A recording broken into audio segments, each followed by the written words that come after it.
Beginning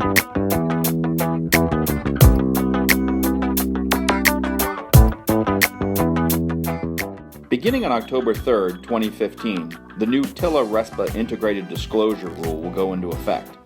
As a result, the so-called TRID documents will integrate existing disclosures in an attempt to improve consumer understanding of the mortgage process. When the changes go into effect, realtors and their clients will encounter new forms and procedures at the closing tables.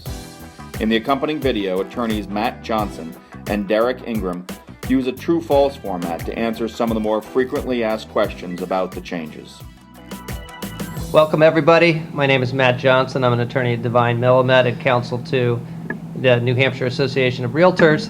This is one of the installments in the Digital Crossfire series. Today we are talking about the Integrated Disclosure Rule and the true-false quiz that has been sent out to you. We are very fortunate today to have with us Derrick Ingraham, who is Senior Regional Counsel for Coldwell Banker Residential Brokerage. Good morning, Derrick. Good morning, Matt. Thank you. It's always a pleasure to be here. So question number one, after October 1st, 2015, you can no longer use a HUD-1 settlement statement form for residential closing. That is false.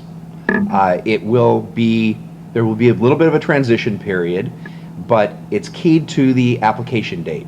So if the application is submitted before October 1st, you'll still be using lenders using the HUD-1. Afterward, it will be the new disclosure form. Now, question two, the integrated disclosure rule does not apply to home equity lines of credit. That's true. There are a number of carve-outs to the disclosure rule. Question three, the federal regulations define business day one way for delivery of the loan estimate form and another for all other purposes. That is true also. They can't keep it simple. For our purposes, I don't know that we need to deal with the details of that, but you may have people asking you about it, so it's something to be aware of.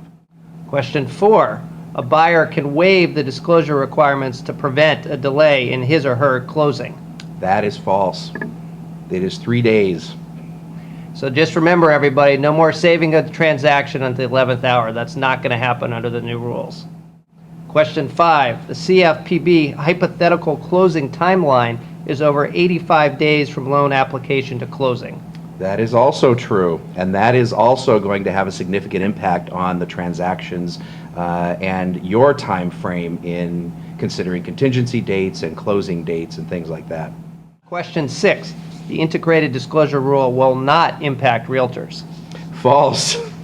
Going back to what I just said, it really will have an impact. First of all, commissions are still going to be recited on the new form, but it really is going to have a significant impact on the timing of transactions.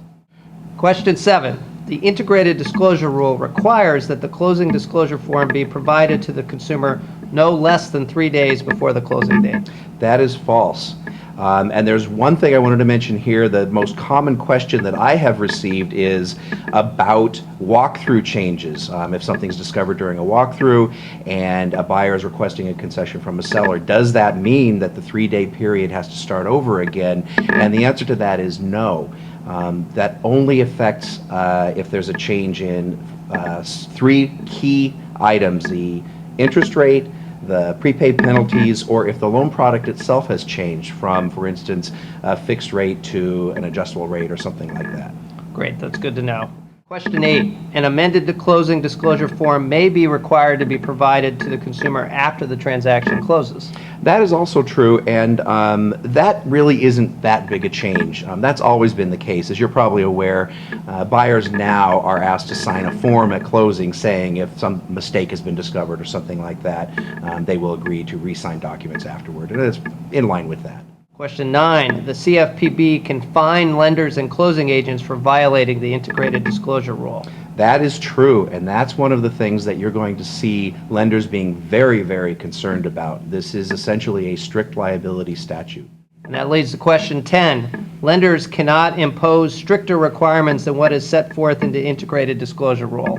And that's false, and you're right. That's tied to the previous question.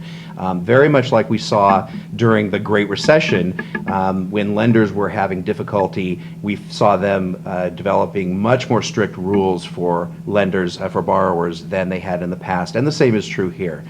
they can develop stricter rules than is required by the federal statute. Thank you very much, Derrick. You're welcome. Happy to be here.